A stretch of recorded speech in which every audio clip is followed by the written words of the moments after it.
Okay, so welcome to Getting More Dream Customers featuring Kathleen Shannon.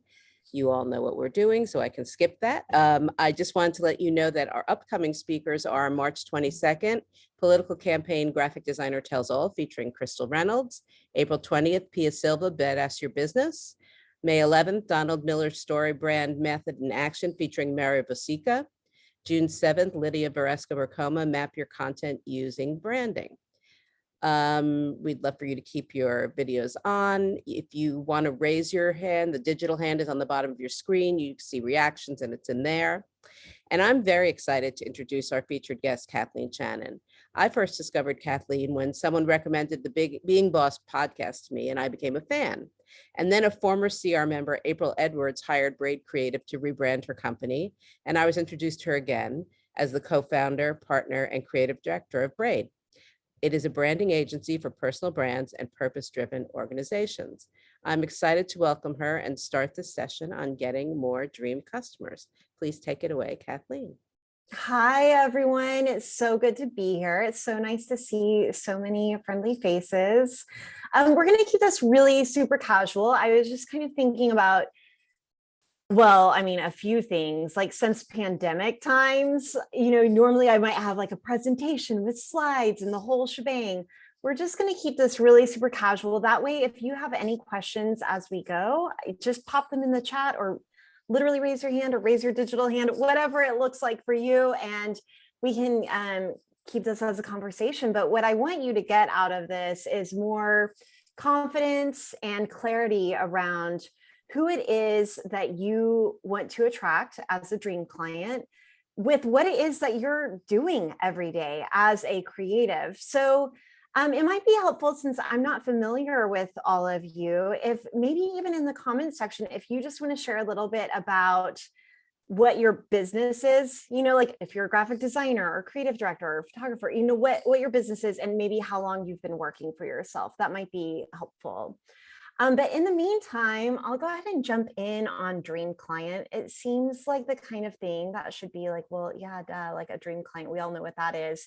But let's get on some clear terms here and define what a dream client actually is. So a dream client is someone that hires you for what you have to offer.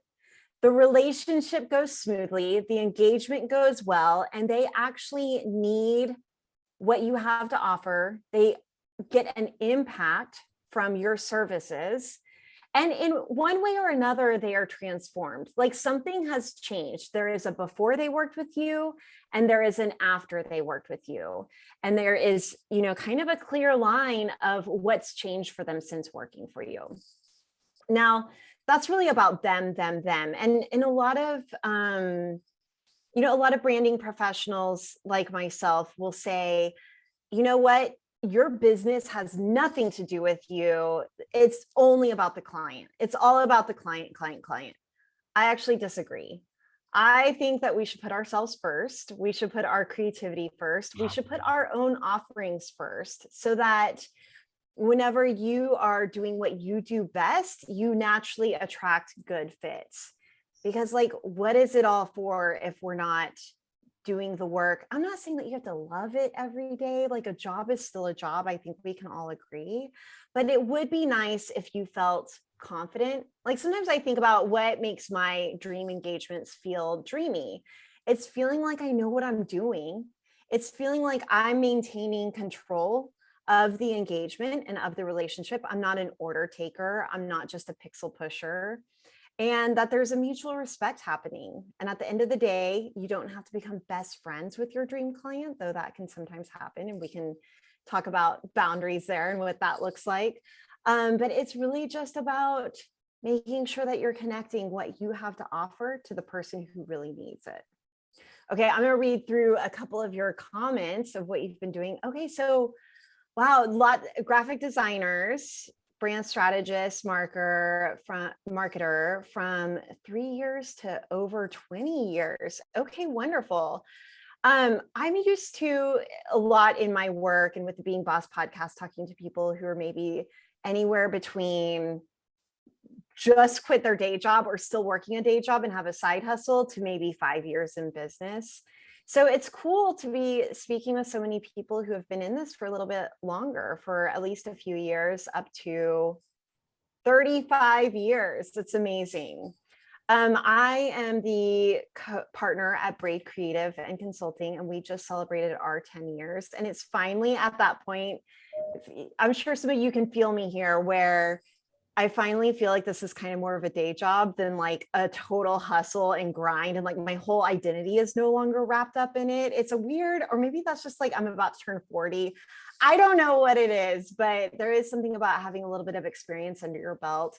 And what's interesting for you all then, being in this for a while, is that you may have had pivots and evolutions in your business where your dream client has changed or evolved as your own business has changed or evolved.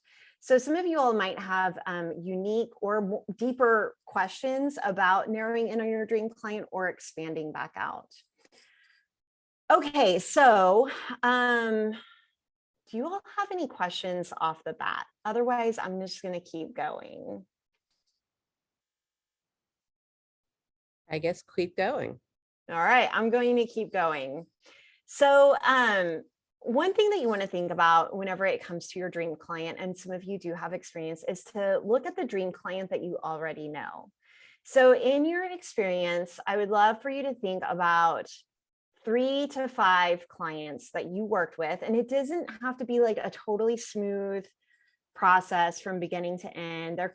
You may not even like them as a person, for example, but I want you to think about maybe, 3 to 5 clients where you think, okay, more of them, please. Like if I could just always work with that person, who are these people? And so whenever you get that list of 3 to 5 people down, imagine that you're having a little dinner party with them. They're all over. What is it that they all have in common? Is it that they all share a certain industry? Do they all share a certain vibe? Do they share values? Like, what is the common denominator with these dream clients? It might also be that the common denominator is what you did whenever you worked with them. So it might be that a lot of you are graphic designers. I am also a graphic designer. Some of my dreamiest clients are the ones that are like, yeah, I don't care what you do, just take the reins, make it look like X, Y, and Z. Like they have some good creative direction, but they're not super vague, but they're also not incredibly specific. Like there's a sweet spot where they're not giving you an order. They're not giving you an order, right? They're really saying, I trust you here. Dream clients that I've really, like, one of the things that I've noticed that I never would have thought of, but one of the things that I like about my dream clients is that they're engaged along the way. I've noticed that my nightmare clients from hell have been the ones who are really scared to say what they think in the moment. And then, we have our meeting, and then I open my email 2 days later and I have an email this long with like all the feedback. And I'm like, oh, I wish that this could have been a conversation, because now I'm feeling defensive and prickly. They're freaked out that they're not getting what they want. So for me, a dream client engagement is one where there's clear and open and transparent communication along the way. My dream clients are also ones, and I think that some people come from a background where they imagine that they have to be enemies with their agency for some reason, or have pushback, or have some sort of tension. And I just think it's such an old school way of working. I think that it happens from graphic designers with egos, which I'm sure we've all had like a moment here where like, you don't know what you're talking about. I'm the graphic designer. I have the taste. Like, let me just do what I do. Right. But I think that it's where like our egos butt up against each other a little bit, or, our graphic design ego is being bristled by the client who wants to ask their Aunt Susie what she thinks about the design and get sign off from her, like design by committee, So really start to think about who your dream client isn't. What are some of the projects that have gone south? And at what moment did they go south? So sometimes defining who your dream client is by really thinking about who your dream client is not. Now, I have a couple of tiers of dream client in my own business. I started working with out the gate with creative entrepreneurs. So other creatives like event planners, photographers. Eventually, I kind of fell into this life coaching and therapist niche whenever I did some work for a more prominent researcher and author who has more global recognition. And through that, I started attracting more and more life coaches and therapists. And it was really cool working with them. And I thought that I liked working with them because they're also, quote unquote, creative. In the past 2 years, our dream client has evolved and grown a little bit to be multi-layered organizations, including higher education, nonprofits, and even credit unions. I always feel so silly saying it out loud because it seems like not very sexy, to say like, yeah, I do marketing and branding for credit unions. But I'll tell you what, it's a dream engagement many times, not just because of the creative, or maybe even sometimes in spite of the creative, it's because of the people that I'm working with. They really care about their jobs, and I'm making their jobs look cool. So I'm helping them look good for their bosses. And I've realized that that feels really fulfilling and it feels really good. So remember just not to get into like the Instagram comparison trap whenever it comes to having the sexiest of clients. So one question that I get all the time is, okay, how do you attract dream clients?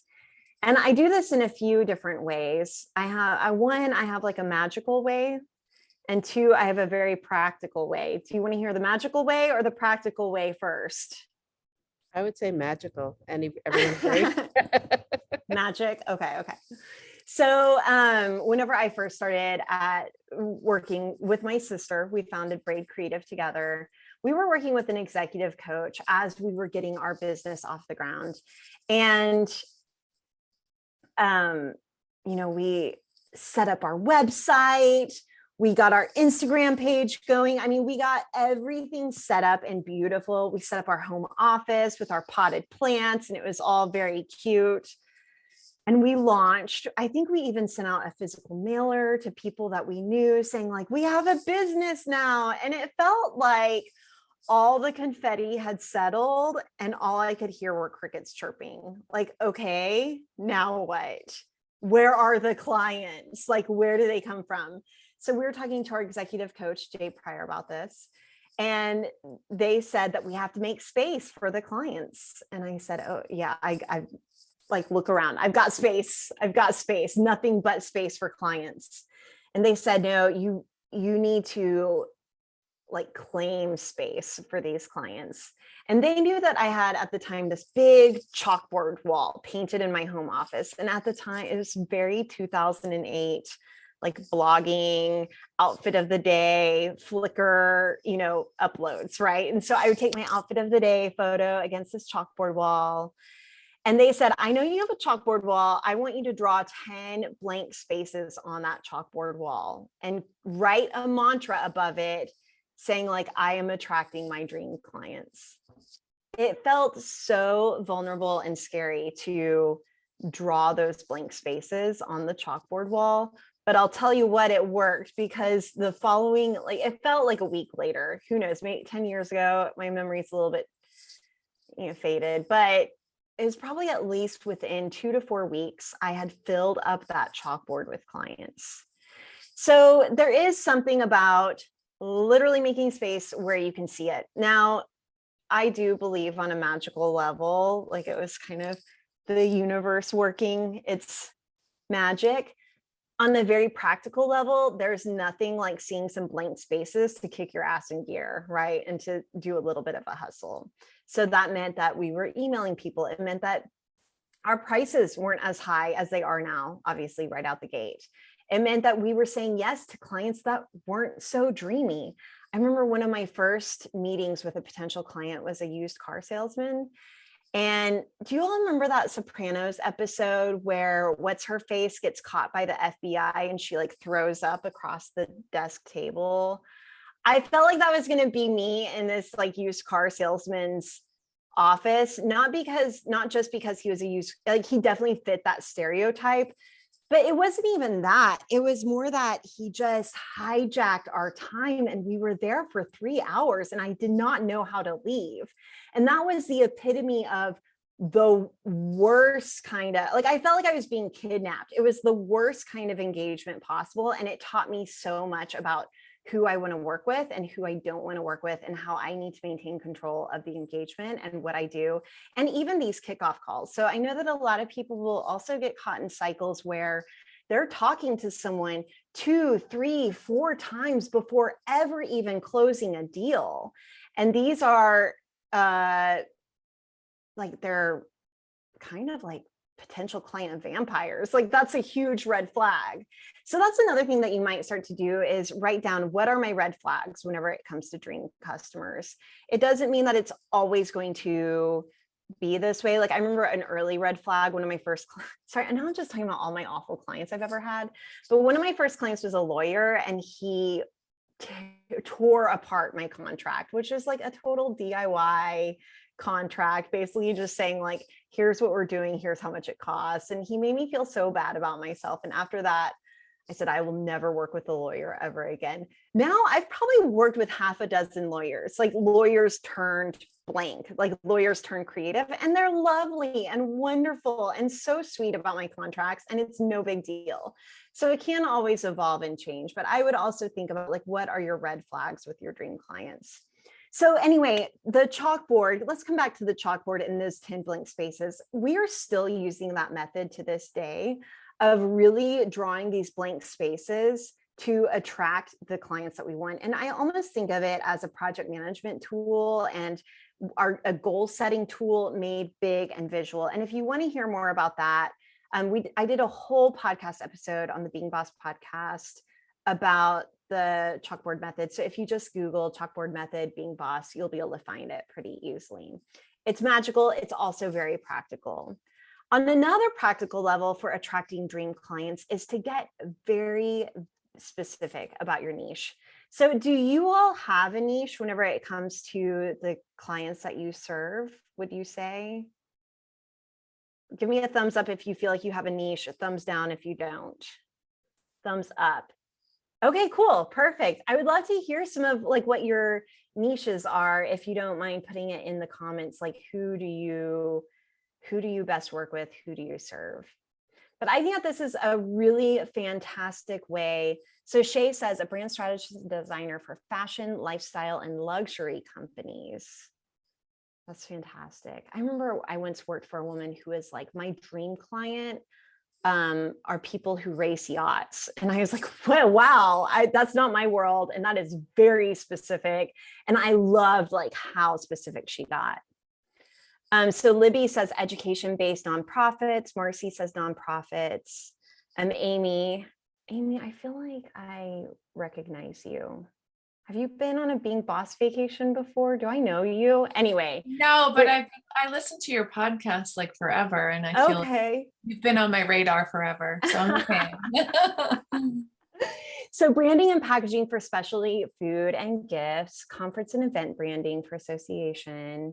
Okay, great. So a lot of you, so let's take nonprofits, for example, because some of you are saying nonprofits. You might experiment with getting even more niched with nonprofits. And what would that start to look like? So, or, Janine says lately small businesses, but I've done work for higher education and nonprofits. So for example, like with higher education, it could be that I love designing recruitment campaigns for higher education, or I love designing, specific campaigns or types for nonprofits. This is also a good, I found with multi-layered organizations, a good way of getting in is getting niched about your offering a little bit. And so for me, it might be, I love designing quarterly campaigns for a product for a credit union. So instead of going in and saying, I want to redo your brand, that's kind of like almost like getting married off the, it's like getting married on the first date, like running to Vegas and be like, let's get hitched, right? Becoming someone's agency of record or go-to graphic designer. You might start by dating a little bit, start with a little bit of hand holding, a little bit of kissing. So that might look like doing a campaign project where the stakes aren't quite as high so that they can see what you're made of, and how you can continue to help. So attracting dream clients, I like to do this, but with a positioning statement. So it's your elevator pitch and making sure that you are saying exactly who you are for on your website out the gate. The scariest thing about this is saying, okay, if I say that I'm for nonprofits, or I say that I'm specifically for this kind of nonprofit, then what about this person with cash who I'm already working with that wants to pay me? Will I be alienating them? Not at all. In fact, in some ways, I found that whenever I get more niche and say I typically work for this kind of person, folks who are still a good fit, but not quite dream client, will say, well, okay, but I need that too. Could you do that for me as well? So just know that by getting narrow, people are still, they're going to see it as a sign of even added, like it just makes you even more attractive, and it shows that you are really focused. And I think that that's really attractive to someone who could use that same kind of help. So just because you are staking your claim on your website or in your content does not mean that you can't make exceptions. It just means that you're not touting that you're anything for everybody. So you will not alienate your non-dreamiest clients by saying who you are and who you're for and who you want to work with. I also find that creating content, do many of you create content? Thumbs up if you have a blog, a YouTube, Instagram, social, TikTok. Okay, thumbs down if you're not creating content. Okay, so it looks like most of you all have something. If not, that's okay. But I think that creating content and having these places that are a little bit more ephemeral, like not quite so permanent, like your website, are a great place to experiment with attracting your dream customer. So for me, for example, I like to use these places to showcase specific work that I would like more of. So for example, and also kind of what I'm into personally. So let's say right now I'm really into cooking. Or let's say I'll just use a real example. For a while, I was really into cooking and I was experimenting with maybe going paleo. This is, again, like 10 years ago. And so I was sharing on my blog a lot, all these recipes, and people kept asking, are you going to design a recipe book? And I was like, no, I'm a graphic designer. I'm not a professional cook or chef or recipe developer by any means. Like, leave that to the pros. But I would love to design a cookbook. I would love to do that. Someone read that and connected me with someone who at the same time said, I'm developing a cookbook. I need a graphic designer. So sometimes just by showing up and putting yourself out there and getting really specific about what it is that you want to do, whenever someone sees that, they say, wait, I need exactly that. And they will hire you for it. So that's the magic of getting like very, very specific. So think about that, like playing with that a little bit in your content. So I have a friend who is in branding and is a graphic designer. And she was like, I need help with my dream customer. Whenever I was sharing this on social media, she posted that. She was like, I need help with my dream customer. Like, what am I doing? I ended up, I want to work with like female entrepreneurs, and I'm working with a guy in construction. Like, what's happening? And just even looking at the content that she's regularly posting, she's posting a lot about adoption, and she's posting a lot about her church. And so I said, what if you got really specific and said, I want to do branding for a community-minded church, or I want to do branding for an adoption agency? Like something very specific like that could just be an interesting way of A, putting it out there, and B, whenever you do put it out there, being that right match for that person that stumbles across it.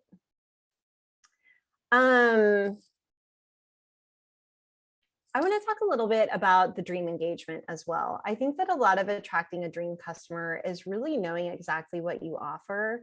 So I'd like to think that people are never hiring for the process. They're hiring for the end deliverable. Like, I need a website, I need a logo. They need the thing. But what's going to reassure them and really close the deal with the dream client is you being able to talk about how you get there, because your potential dream client, A, they want to hire you, but B, they're scared because maybe it's an investment in time, energy, and money. So think about how you're closing the deal with your dream client by reassuring them of how you get results along the way. So for us, it's talking about our very collaborative method and that there's 3 meetings and we have this defined process, and it makes people feel like, okay, I know what to expect. So think about how you share with your dream clients what they can expect along the way whenever they're working with you. As graphic designers, we all know that there is a process, and it's not like a huge secret, right? Like there's the getting to know you discovery phase. There's the mood boarding phase where you're literally collecting inspiration. And then there's the design phase, right? So consider letting your dream client in along the way in that middle phase. I think that that's missing a lot in graphic design. And I can speak about this to you all since I have so many graphic designers here. How can you share with them along the way your process so that they are feeling heard and you are making sure that whatever the end result is on target along the way too? It will make your job easier as well. So literally kind of having a middle point meeting where you're sharing what's inspiring, and don't be afraid of hearing what they have to think. I'm speaking to me more than anyone. Sometimes I'm afraid, like, what if they don't like all these fonts that I picked out? But it's so low stakes whenever you're not in the design process yet and you're just in the inspiration process. A lot of times that really mitigates a dream engagement from becoming a nightmare engagement, because I know that for me, a lot of my clients, whenever things have gone south, is whenever they feel like they have to fix the problem. Like whenever they feel like they need to give specific design feedback because it's not there yet. So that's another thing that I have in my back pocket for a lot of these engagements, are little scripts along the way, almost like, okay, you don't like this. I don't need you to solve the problem, but here is what I need. Like, don't worry, I'm going to take care of it for you. And it also comes down to me not being afraid, like not being afraid of missing the mark the first time. Whenever I was younger in my career and as a graphic designer, I would get scared. Like, I'm not going to have another idea ever again. And I know that we've all felt that way. There's no way I'm going to be able to fix this, but time and experience has shown we can fix this. And sometimes it's a small tweak that makes a big difference for that client. So learning how to ask for more specific feedback, but also reassuring them that you are the problem solver, that they aren't, that they don't have to solve the problem for you. Some other things that we can talk about is having multiple types of dream clients. Do you all have multiple types of dream clients?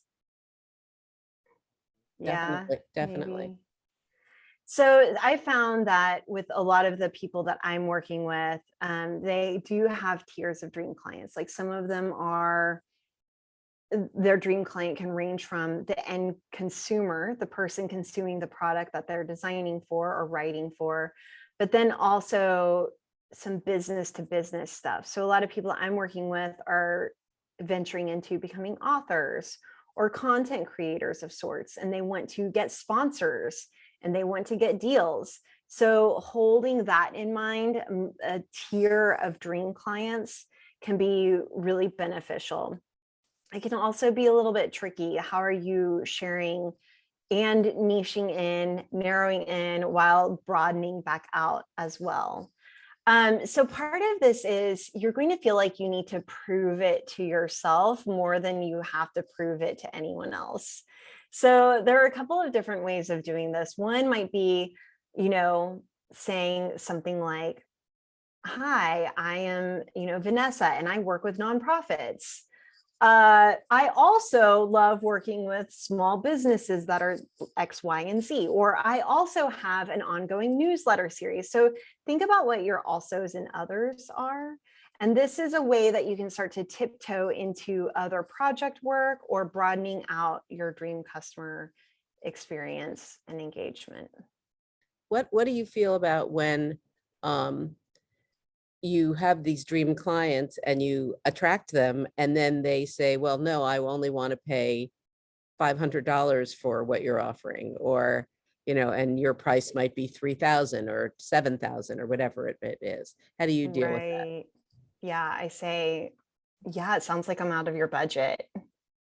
I mean, I recently had this happen where someone said to me they had a price, and I said to them that is totally not what I charge, but they asked for a quote anyway, so I gave them a quote with a lower price than I would charge, but the price that I told them about during the meeting and all of the things that came with it, and that I would let them make payments, and they said we will go with that more expensive fee. There you go. So I think that that's part of it as well. Is I rarely have people come to me, sometimes with an RFP saying our budget is this. Sometimes more often than not, my problem is that their budget is like, let's say their budget is $100,000, and I'm not scaled. Like my initial engagement can scale anywhere from 9,000 to, let's say, 50,000. I don't know how to even begin to spend. Like, this sounds like a good problem to have, right? Like, I don't even know how to begin to spend $100,000. But the reverse is interesting too, because, and I'll actually just share, I'll get real transparent and share a real life example that just happened to me that's very similar to what you're asking, Nancy. Is for creative entrepreneurs and small businesses where there's maybe 1 to 2 decision makers, our process is $9,000. People will often ask, can you do a scaled down version for less? Well, not really, because to scale it down would be so much work that I should charge you more. Like, I would have to charge you more to figure out how to scale down my process to accommodate your budget, right? So it's completely counterintuitive. But I never let that, if I get this sense that we're out of range for them, I will say things like, if this is feasible for you, here's what I offer and here's what I charge. It does help for us having kind of that flat fee. We're not, and a bucket of deliverables that are the same every single time. So sometimes our deliverables are a little bit too robust for someone just needing a logo. And they might come back and say, I just need a logo. Can you do that? Sometimes, because I do have like a small branding agency, I might throw my junior designer on it and just do a logo for $3,000, for example. But most of the time I will say, you know what, we've tried it before. And this is what's good about having 10 years of experience. I've tried this before and it just doesn't seem to work out the best. Like, the way that we work best is by offering this entire package of deliverables. It's good to still let them know what you do and what you do best and how much it actually costs, because they might come back to you, if not in a few weeks, like in a few years. I've had that where clients have come back and they're like, I should have just hired you the first time around a few years ago. Now I'm ready to invest. So don't be afraid. I call it being a farmer, not a hunter. Don't be afraid to farm and still nurture those relationships and plant those seeds and let them know how much you cost now. So I recently had a client and I quoted her that $9,000 price point because it was her and her husband who wanted to create a personal brand for themselves. Well, whenever I had a kickoff call with her, which is typically about 30 minutes, her and her husband, and she was super impressed and wanted to do it. She was like, but I'm opening a therapy treatment center in Arizona and I want to get you in on that. Now that project was bigger. It had 4 decision makers and it's a physical building. It's an organization. And so that price point is more variable and there's more deliverables included, including research and a few other things. But that price point is more like $15,000 to $20,000. So whenever I got on the phone with them, they were expecting that $9,000 price point that I had originally quoted her as a creative entrepreneur. I rarely compromise on our pricing, but I said, you know what, if we can do it with 3 decision makers, I'll do it for $12,000. They came back and said, we have to have 4, but we all get along really well. I actually like that they said that, like that they get along, that they're usually on the same page. And I really thought about it. And then they were like, but we really need you to do it for that $9,000 price point. And I finally just said no. And what's funny is this was actually just a few months ago, and I didn't have any clients on the books yet for 2022. So I was in a position where I might want to say yes, because I didn't have any clients in my, coming down the pike. So I said no though, because I knew if that relationship went south there were a couple of red flags, little things like during the kickoff call. One of the guys like had news on in the background. It just wasn't, like turn your TV off, like turn your TV off, or like checking a cell phone. So anyway, I thought if I do this for $9,000 and it all goes south or I know I'm going to be so resentful, and it's just not worth it. Like life is too short. And I went back to my trusty chalkboard and I was like, if I turn this engagement down, it means that I'm going to close 4 more in the next 2 weeks. Like I kind of like made that promise to myself that this does not mean that I will never have work again. And that's exactly what happened. And I made space for dream clients by turning down a client that did not feel so dreamy. Now it's really hard. That one was kind of easier to turn down because of the red flags, like watching news in the background. But sometimes there are clients where I'm like, oh, yes, I want to help you. And I've decided that I'm either free or expensive. I'm usually nowhere in between. So I have done a couple of pro bono projects before. And what I like about them is that I can maintain total creative control, but I've also found that people don't tend to, even nonprofits, tend to respect the deliverable when it's coming to them for free. So I've stopped doing that as much.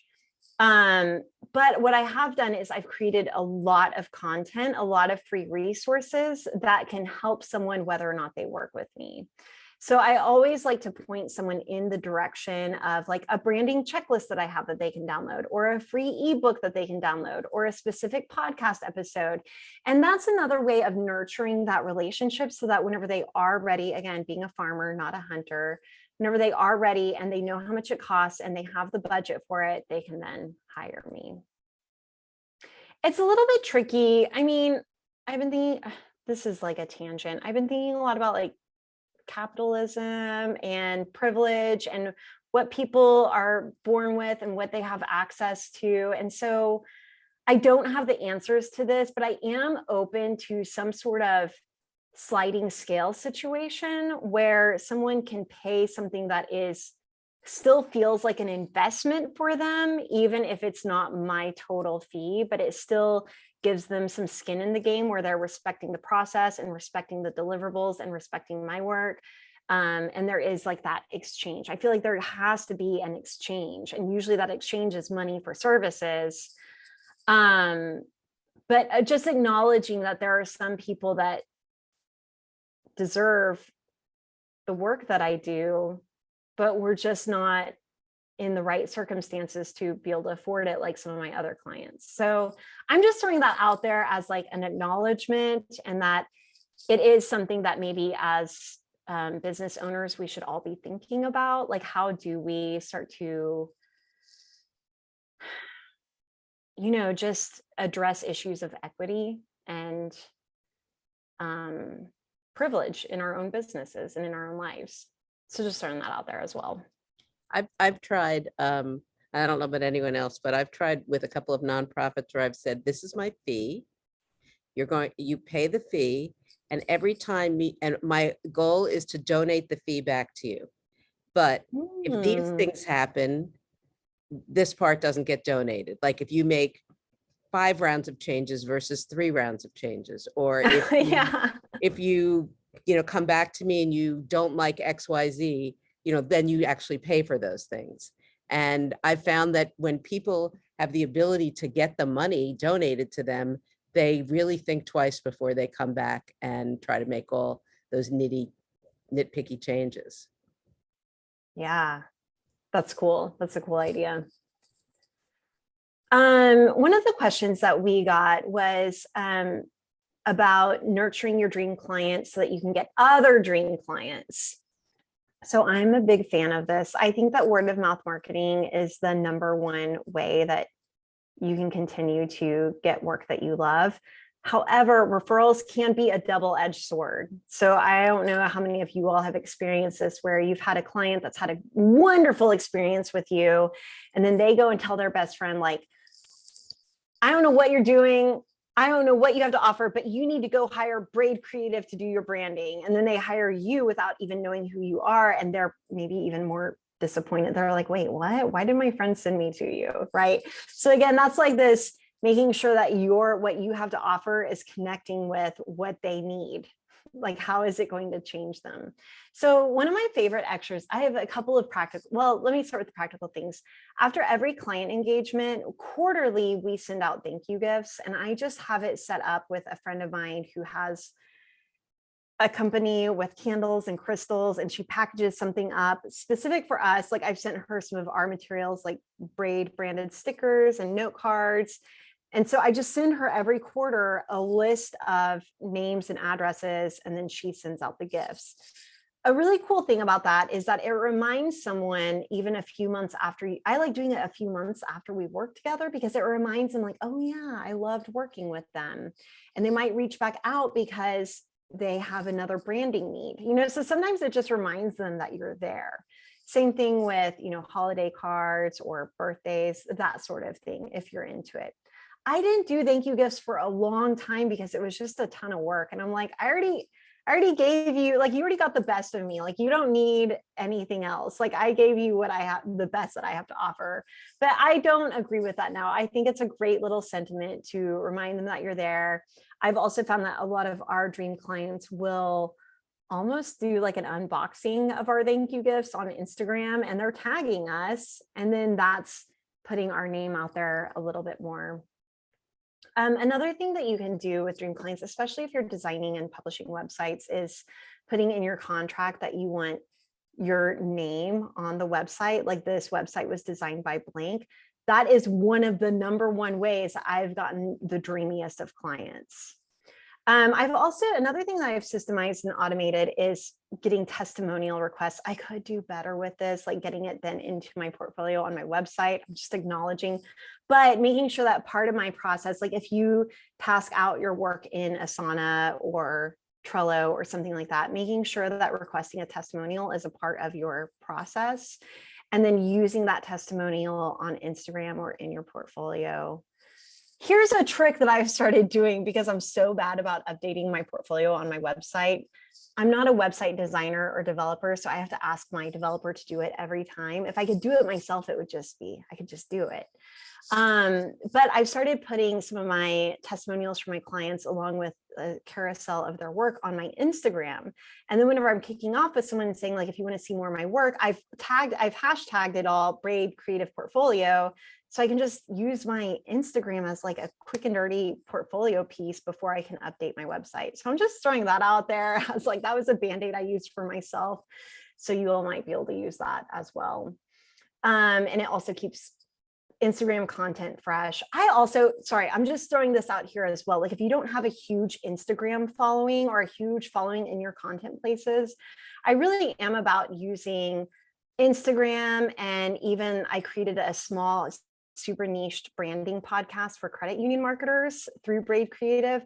Like, I'm all about using that content just to reassure the very specific person that I'm trying to attract. So once they go to my website, maybe they hop over to my Instagram, and if they just see that it's current and being refreshed a couple times a week, they feel more reassured and confident about hiring us. So it's not necessarily to attract new clients. It's about reassuring the clients that have already been following along the way and just need a little bit of a nudge and reminder to hire us. Anyway, so nurturing your relationship with your dream client to get more dream clients. Thank you gifts, testimonials. I think also just being clear about your positioning and how you kind of educate your clients about what you do along the way, and giving them ways to talk about you. So a fun exercise for this is to imagine that you're sitting at a coffee shop and you're sitting at the bar, and all of a sudden you hear a voice that you recognize behind you. And you turn your head and you realize it's one of your favorite clients, and they're sitting like in the little lounge sofa area with their best friend, and they're talking about their business, and they're talking about having just worked with you, and you're getting to eavesdrop on what they're saying. They don't even know that you're there, but you can hear what they're saying to their friend about you. I want you to think about what are 2 or 3 of the dreamiest things that they could say about you. Like, what would you want them to say about you?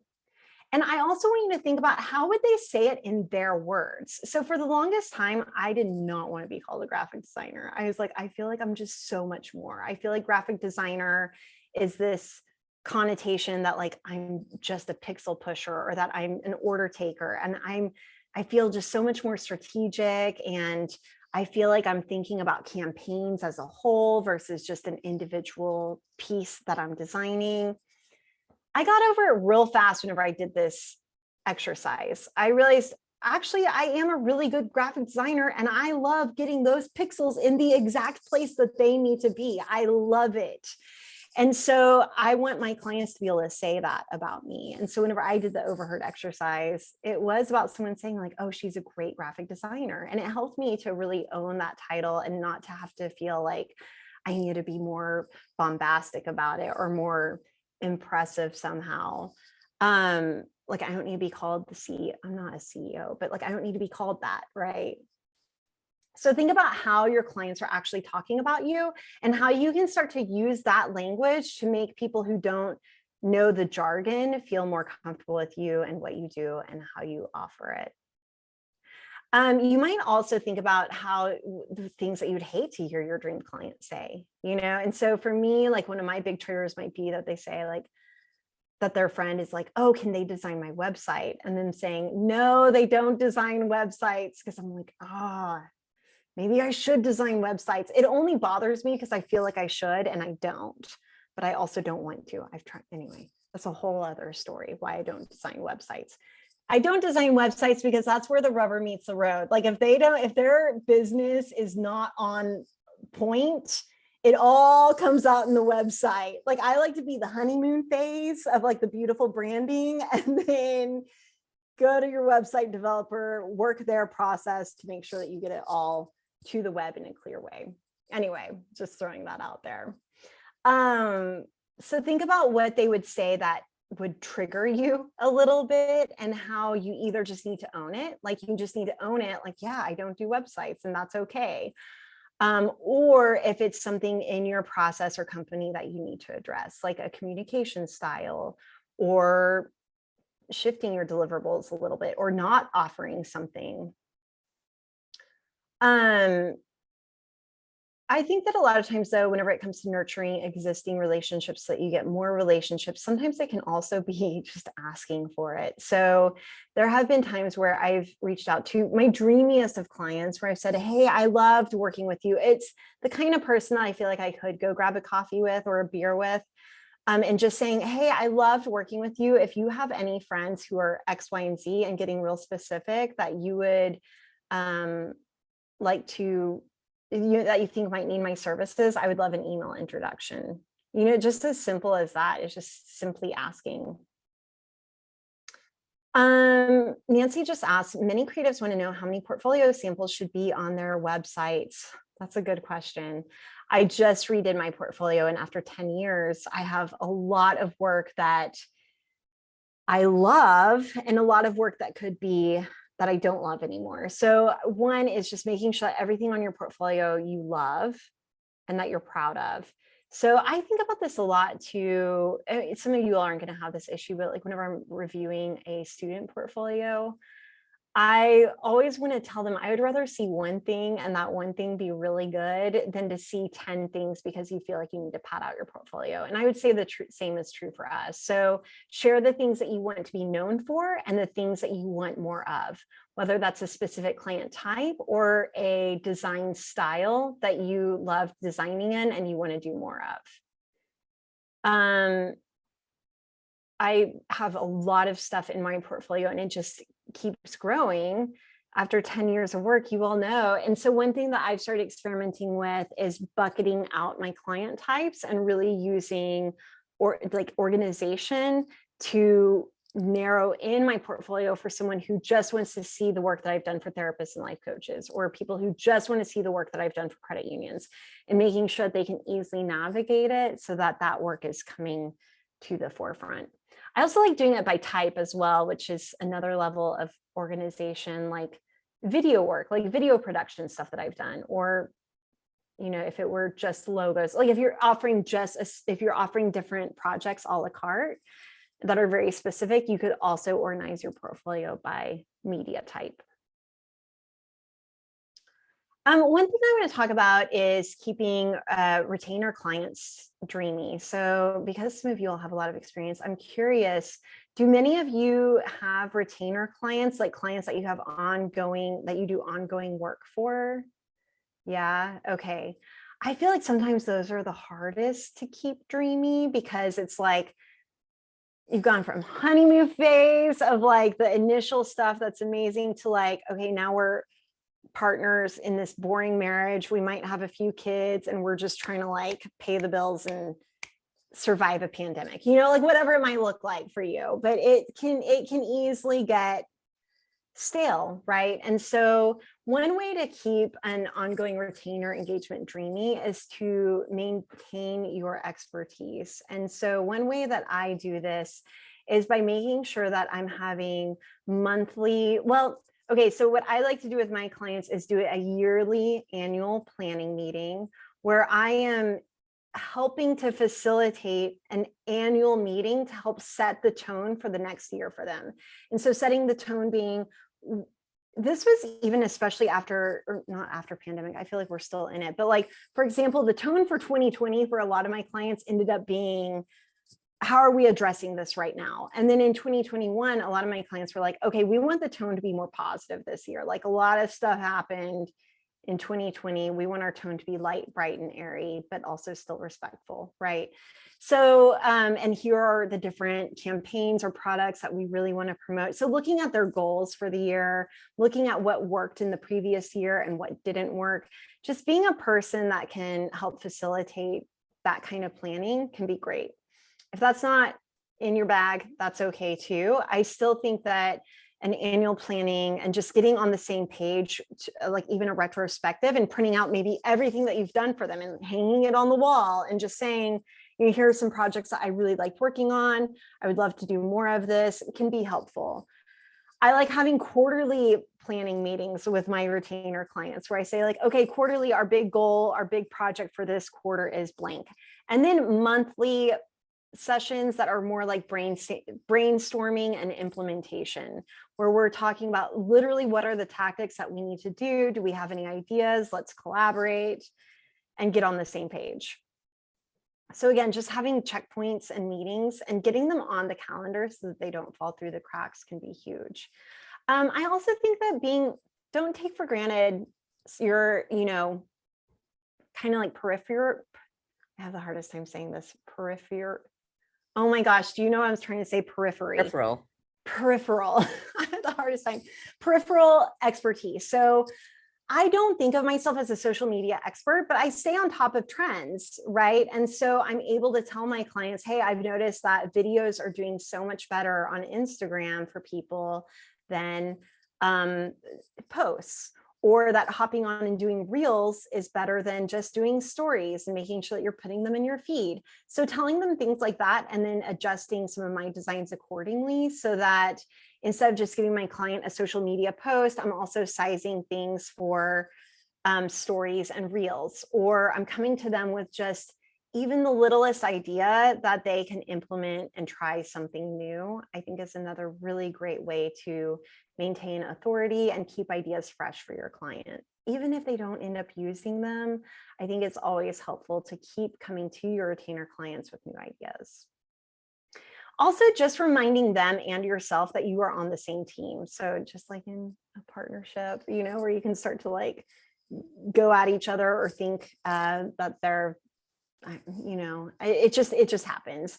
But even making sure that you're still doing fun stuff with your retainer clients, whether that is like an extra special gift or taking them out to dinner. Like it feels so like old school agency to be like, you got to wine and dine your clients, but kind of, it works. We have just a few more minutes here. That went by really fast, but a couple of other things that I thought about whenever thinking about the dream client is pricing and scope creep. So scope creep is especially hard whenever it's a client that you love and they keep asking for more. And I have just found that talking about money and fees is only as weird as you make it. So whenever they ask for something, I also like charging a premium so that whenever people ask for one or two extra things, I can just throw it in there and feel well compensated. But if it starts going beyond the boundaries of what I do and what I do best, or what I'm charging for, I just like to say, yeah, let me estimate that for you, or let me get you an estimate, or here's how much that will cost. Also, communication boundaries with clients, and just making sure that they're not calling you on the weekend. Don't answer your phone if they call on the weekend. Do not. I do have a retainer client that called me while I was on vacation and left a message, and I just shot her a quick text and I said, hey, I'm at Disney World with my family. I can try and like sneak away at a quiet moment because she pays my retainer, so like I am going to call that client. And she was super respectful and it's like, oh my gosh, I didn't realize you're on vacation. I'll talk to you next week. So there is like a cool mutual respect whenever you do have ongoing boundaries. And also just asking your clients and letting them know, here's how I best communicate. I love communicating via email and can typically get back to you in this amount of time. Or I'd rather not, I answer my phone, during weekdays, during business hours. Here's what those are. So just being clear about what those are. And then finally, I just feel like now more than ever is being okay with saying no to clients whose values do not align with yours. And so making that pretty clear, whether that's a statement on your website or for the positive or negative, And so for me, and especially for my clients, as designers, we do hold a lot of we hold a lot of influence in how our clients present themselves. So just making sure that you're always integrating your own values into the work that you do. So for example, I have a yoga client. I love working with her. And she recently asked me to do some illustrations that would like have these meridian lines. And it was 12 different illustrations. And she sent me a sample of what she likes. And I was like, okay, I'm not an illustrator. I think you need to hire an illustrator. But I think that whenever you have this illustrator illustrate these bodies, we're so used to seeing just these thin white yoga bodies. Like it would be so cool if there was more diversity and inclusion across these 12 bodies of, size, shape, race, gender. And she did. And she may not have ever even thought of it because it's easy to have blind spots. So just making sure that like you're integrating your values. And I think that can actually really help create dream client relationships because you're helping bring them along as well. And then also feeling free to say no to people who might be dreamy otherwise, except there's like a glaring red flag, which might be that they're like selling something that you would never put your name on, for example, stuff like that. Yeah. I'm just giving you permission to bring your values into what you do and permission to say no if something feels real icky. Do you have time if anyone has any questions or? I do have time. And I would love if you have any questions. I don't know what the process is here, but you can even just unmute yourself and ask. Sure. I'd love to hear your voices. It's been so good seeing your faces. Okay. Yes. Kathleen, thank you for taking out your precious time to spend with us. Yeah, I have this question. Have you noticed a difference in the way clients treat you with respect to how much money they're paying you? And I'm asking this question because I noticed that the high ticket projects that I work on, the clients tend to back off and give me more autonomy. And the lower ones, they're like the trouble clients. So yep. Over time, I've just raised my minimum level of engagement to cut them out. Is that the same experience you've had?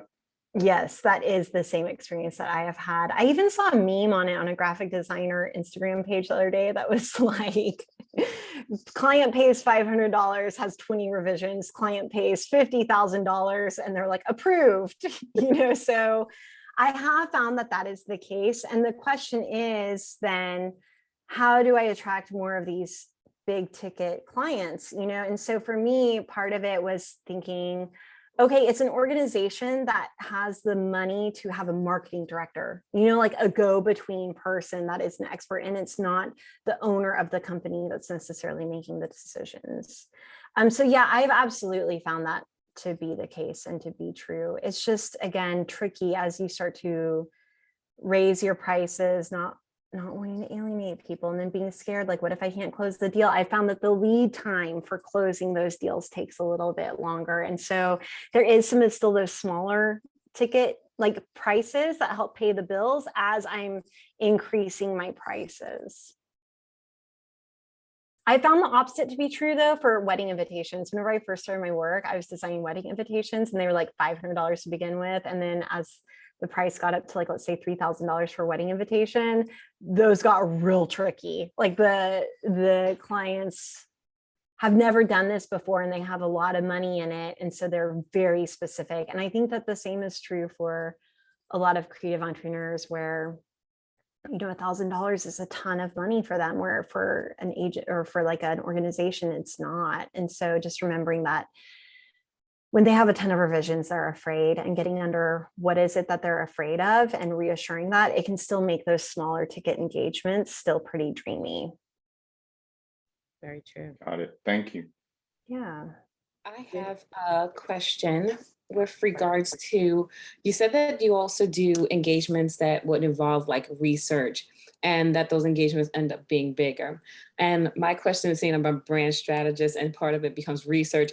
It kind of feels like sometimes like I want to give that flat fee, but then I also feel like it could just go any particular direction at some points, depending on the client, because they'll come and they're like, oh, I just need this. But then I'll know that this is not going to be like a quick and dirty thing because of where they're starting. And it's like they don't know what they don't know. Exactly. They don't know. So this is where it might be that whenever you have a kickoff call with your client, you're walking them through a case study and you say, you know what? I have another client that hired me for the exact same thing.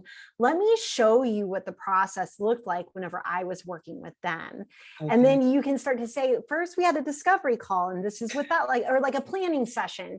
And getting real visceral with these kinds of clients is great. Like, so I'll say, I'm literally sending you a brand exercise in the mail, or I'm coming to your space and hanging white sheets on the wall and we're getting creative and writing on them. Like whenever you can make it real for them by engaging their senses and creating a sense of like space in it is really helpful. And then you say, and then there's a research component. So I'm calling 3 of your employees, and then I'm calling 3 of your customers, and then so our research, it sometimes though, we're also hiring a research company if they're doing like more of like the data collecting. But our research is more like anecdotal, where we're trying to just hear the words that people are saying about a company. And so just explaining that, like I'm calling, like I find that whenever I call these people, I'm getting this kind of information that you might not have been aware of.